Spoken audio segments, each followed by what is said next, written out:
I know I am so late to the Edifier X3 party, but I think I have some very important and significant findings that you should know before you go out and buy one. In a nutshell, the main selling points of the Edifier X3 is the super small footprint, even smaller than my previous champion, the Haylou GT1 Plus.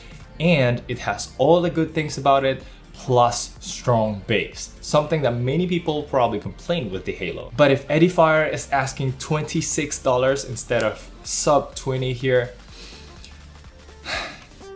let's talk about it.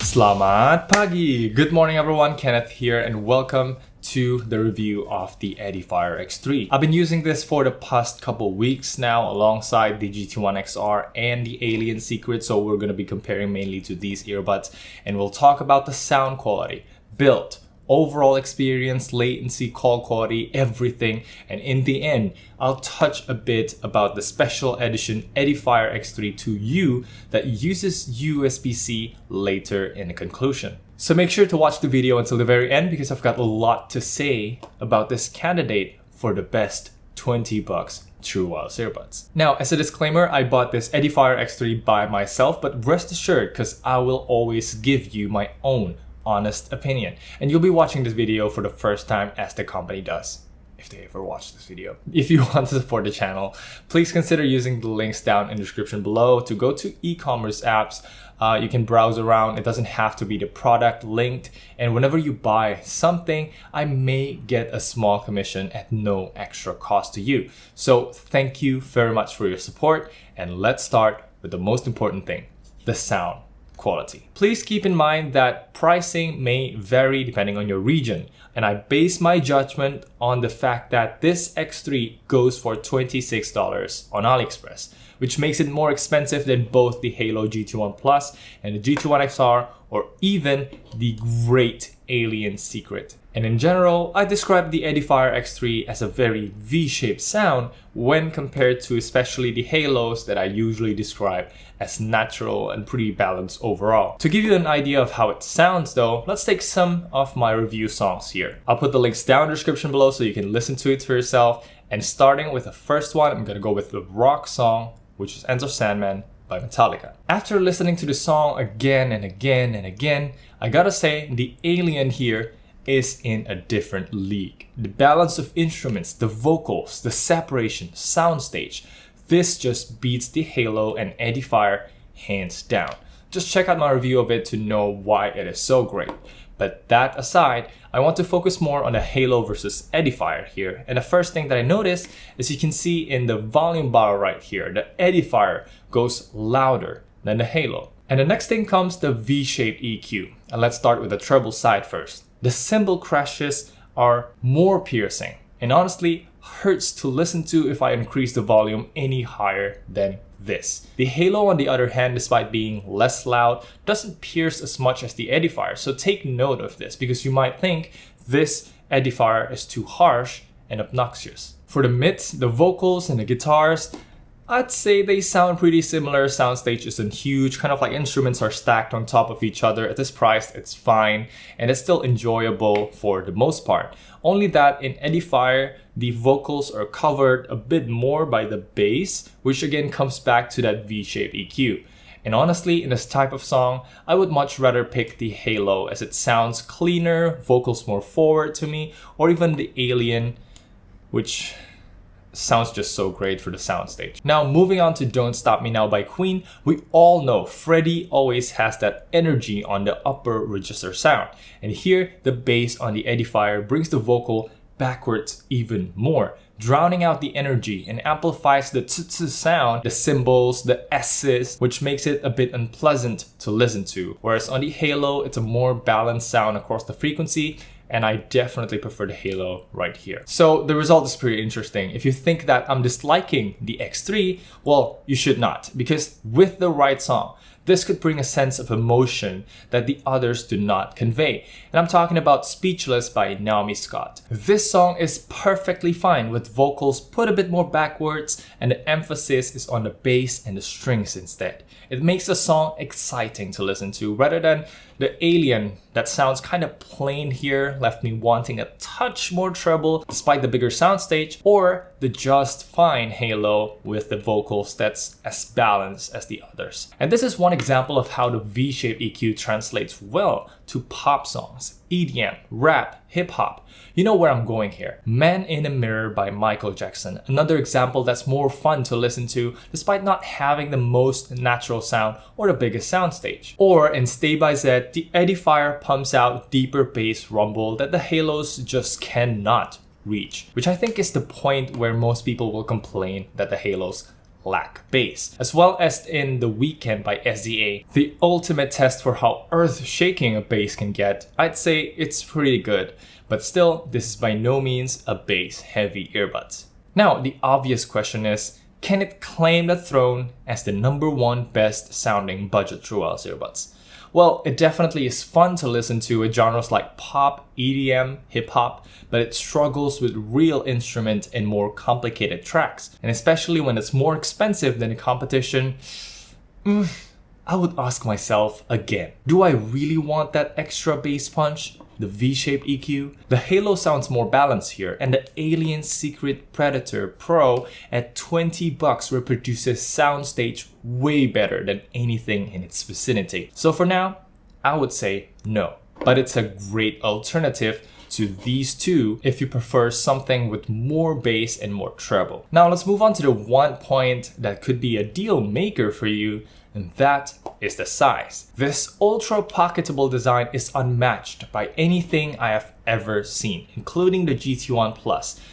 This case is, I quote, petite, and it is what I deem to be the most pocketable case ever. The case is so small that I have to ask myself again, how small is too small? Because most of the time when I'm handling this case, I drop it down very often because of how small it is, and I hardly find a place to grab the stuff. And also the lid here, my goodness, easily drops. And you can see on the Haylou, it doesn't do the same thing. Also, I can't seem to find the battery capacity of the case in the earbuds online. And a quick Google search will tell you it has 500 milliamp hours and 60 on the earbuds. Wow, that's a huge number. But that's because they see the numbers on the website. And be careful, this 500 is in milliamps, not in milliamp hour, which is a measure of current for the input power, not battery capacity. So judging by the size, I think it's got the same battery as the GT1 Plus here, so around 300-ish milliamp hour on the case, which gives about 2 full charges to the 40 milliamp hour batteries on the earbuds. Now about the earbuds here, compared to the Haylou, they're more circular and taller than the pill-shaped Haylou. So be mindful if you wear any sort of head coverings, as this may stick out quite a bit, and I can't recommend this to use in bed. It's quite tall and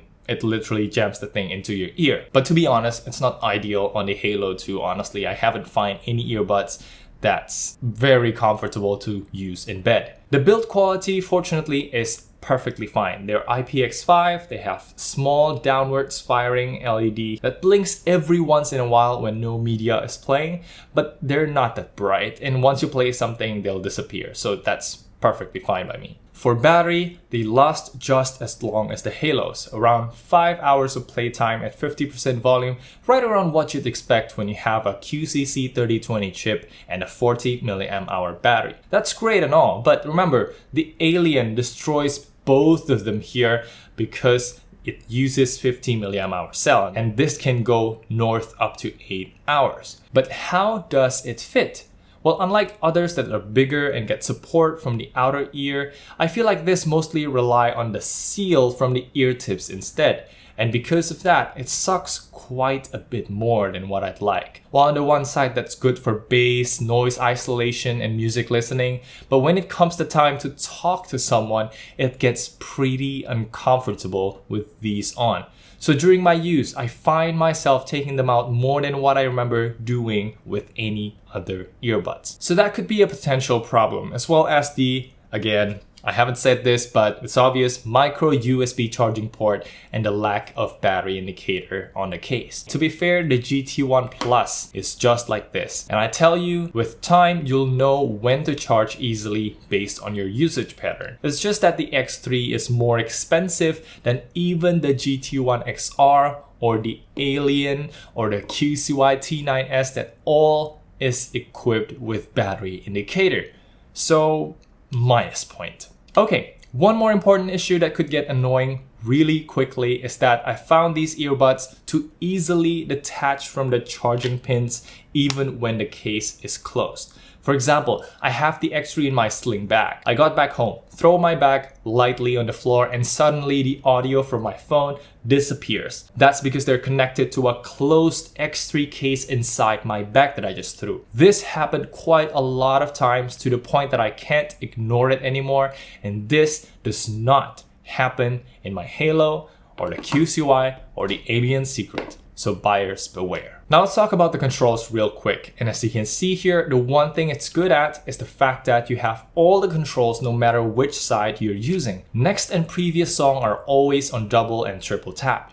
Other than that, touch sensitivity is good, it's pretty reliable, and the earbuds are easy to handle, which is not always the case with the Haylous because they sit pretty flush with your ear, and some might have difficulty adjusting the earbuds without accidentally touching it. Not for me though, but I'm sure in the Edifier X3 you will never have that problem because there's a clear definition on where the touch panel is and where it is not. Alright, so now everything is said and done. Let's check out the latency test and the call test right now.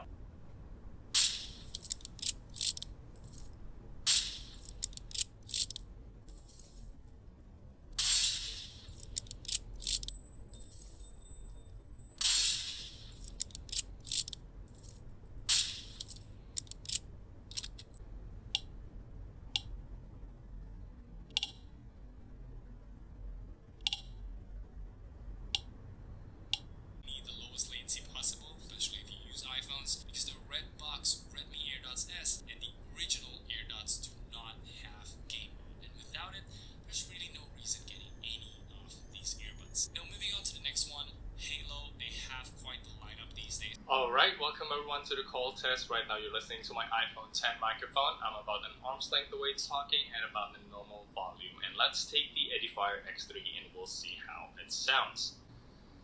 Already connected right now to the Edifier. That was pretty quick. And you know, this is an indoor call test with nothing going around. So the best possible case that could happen if you do voice calls, voice meetings, stuff like that. So yeah, let's see how this performs outside right now. Alright, so right now we are on the Edifier X3.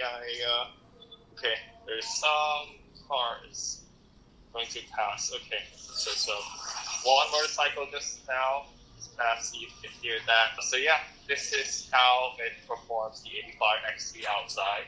It's so bright right now. Let's go ahead upstairs, and we'll finish the video real quick. Go on. Oh, it's so hot. As a conclusion, the Edifier X3 is no doubt a good package. The V-shaped sound is fun to listen to in most modern genres like pop, EDM, hip-hop, and especially on the bass, it beats the Haylou while being mostly similar in terms of battery life, control scheme, fit, you name it.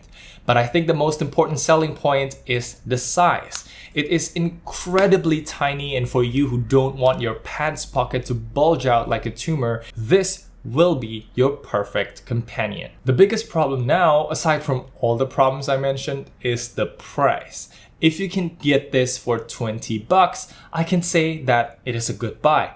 But at 26 bucks in AliExpress at the time of recording, there are definitely better alternatives like the Alien Secret that's only $20. I just cannot believe how much value this thing has, or I still hold my ground and recommend the GT1 XR first because of its better case design and a beefier battery that could last up to 2 weeks with a slight cost in portability because this is one of the smaller case for a battery that big. Or if you're into customizable controls, physical button, and a more secure fit with ear fins, check out my review of the QCY T9S. These are all in the $20 earbuds recommendation video I've made a while back, so if you want to check it out, I'll link it up here. Alright, Kenneth from the future here, and let's talk about this Edifier X3 to you because I forgot to put it on the script. This thing costs 36 bucks, and let's get that aside first. 36 bucks is a whole 10 bucks more expensive than the already expensive $26 Edifier X3. So let that sink in. You think for yourself, whether the slightly nicer packaging, the tweaked design, we have that X and O's on the earbuds, as well as some special colors alongside with the ear tips, they have a different color as well. Are you willing to pay an extra 10 bucks for that? And most importantly, the charging port here is USB-C. But other than that, the guts, the how they sound, the build quality, the controls are all the same thing. For me personally, I do not recommend getting the Edifier X3 because there are some other great options, especially at 36 bucks. You can get the Soundpeat Sonic that I just reviewed, and it just blows this thing out of the water. Even the Alien Secret blows this thing out of the water. I use that word often these days. Anyway, not going to ramble about for too long. Let's get back to the video. So there you go. What do you think of the Edifier X3? I think it's a great alternative if you're looking for a small wireless earbuds. I definitely recommend this over the GT1 Plus, but it doesn't take the first place in my recommendation. I'd say it can switch places with the QCY T9S as an alternative to the Alien First #1 here and the GT1 XR depending on your needs. Okay, don't forget to hit the thumbs up, subscribe for more videos like this, tick the notification bell to know when I upload because I have tons of earbuds to review, and don't be shy to leave a comment down below. You can follow me on Instagram and Twitter. I'm at NameKent to stay updated on the stuff I'm working on, and that will be it for today's video. I hope you find this video helpful. Thank you very much for watching. I'm Kenneth, and I'll see you in the next one. Bye.